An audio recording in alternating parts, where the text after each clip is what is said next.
আজকের আমি আপনাদের গরম মশলার মিশ্রণ দেখাবো।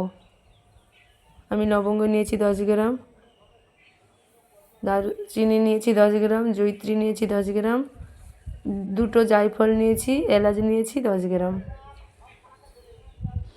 আর এর মধ্যে 5 গ্রাম গোটা জিরে, 5 গ্রাম গোটা ধনে আমি দেবো।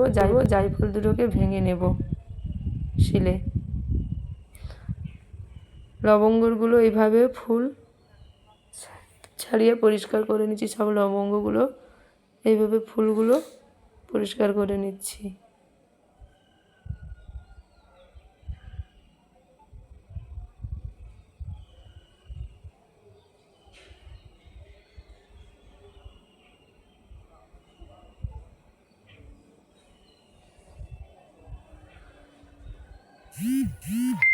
জায়ফলটা আমি গুঁড়ো করে নিয়েছি।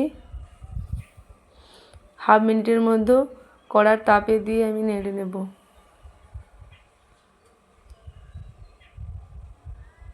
বেশি নাড়ব না, তাহলে আর এর সেন্ট থাকবে না। কড়াতে দিয়ে আমি 30 সেকেন্ড নেড়ে নেব।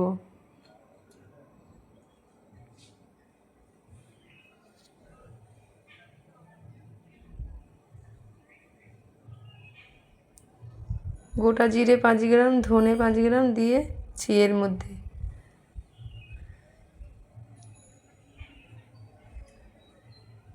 গুঁড়ো করা হয়ে গেছে। আমি এটা ডিবের মধ্যে রাখবো।